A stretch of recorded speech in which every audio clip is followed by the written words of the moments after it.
stay gold, oh baby, yeah.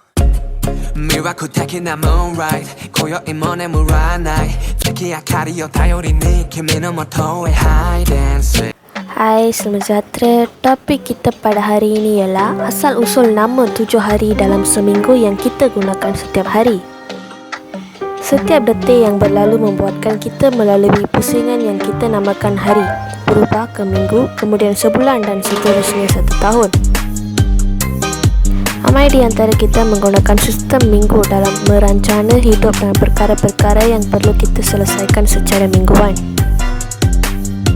Kita semua tahu ada 7 hari dalam 1 minggu, namun pernahkah anda tertanya-tanya kenapa ada 7 hari dalam 1 minggu? Penggunaan 7 hari dalam seminggu bermula daripada kalender yang diperkenalkan orang-orang Babylon yang diambil daripada kalender Sumeria yang diperkenalkan pada tahun 21 BC. Tempoh 7 hari itu diambil berasaskan kepada waktu yang diperlukan oleh bulan bagi melalui 4 fasa perubahannya, daripada fasa bulan mengambang baru, bulan mengambang penuh sehinggalah muncul bulan sabit di sebelah kiri permukaan bulan yang dapat kita lihat sebelum fasa bulan mengambang baru muncul kembali. Orang Roman mengambil tradisi kalender 7 hari ini menggantikan sistem jadual mingguan yang mereka guna yang dinamakan pusingan lundinal. Ketika itu orang Roman menamakan hari-hari mereka dengan abjad A sehingga H sebelum Konstantin mula memperkenalkan perubahan pada sistem penamaan hari mereka. Ikaran pengaruh ajaran pagan yang memeluk agama Kristian semasa era Konstantin, amalan orang pagan menamakan hari-hari mereka dengan nama Tuhan mereka mula menjadi amalan biasa masyarakat Kristian ketika itu. Jadi nama-nama hari orang Roman yang sebelum itu menggunakan abjad mula menggunakan nama-nama Tuhan bagi masyarakat pagan Rom dahulu. Nama-nama Tuhan ini akhirnya kekal menggantikan pegangan penganut Kristian yang semakin terbuka untuk menerima budaya baru, menggantikan ajaran asal yang telah mereka gunakan.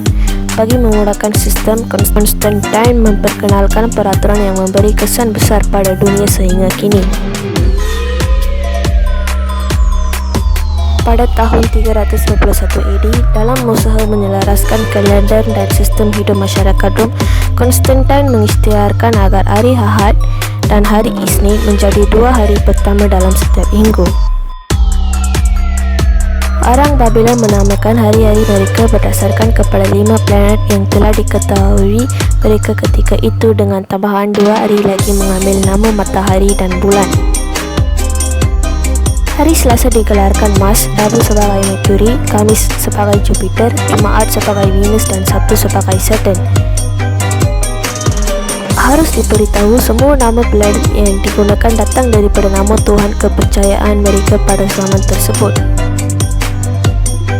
Sementara itu, nama dari dalam bahasa Inggeris yang kita gunakan sekarang mempunyai asal-usul yang bercampur aduk. Bagi Sunday dan Monday, asalnya masih sama dinamakan sempena nama matahari dan bulan.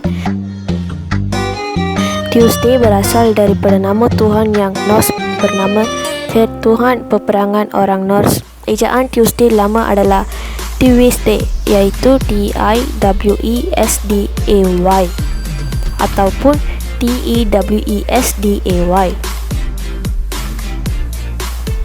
Bagi hari Rabu atau Wednesday, ejaan lamanya adalah Wednesday, iaitu W-O-D-E-N-S-D-A-Y yang membawa maksud hari Warden. Warden adalah ejaan lain bagi nama Tuhan orang Norse iaitu Odin. Hari Kamis pula adalah hari yang dinamakan sempena Tuhan orang Norse yang menguasai petir dan kilat iaitu Thor, menjadikan Thor's Day. Friday pula merupakan hari bagi masyarakat Roman memperingati Freya, isteri kepada Odin. Walaupun begitu, terdapat percanggahan pendapat berkenaan asal-usul nama Friday kerana wujud satu lagi Tuhan kepercayaan masyarakat Germanik lama yang mempunyai hampir serupa iaitu Frigg.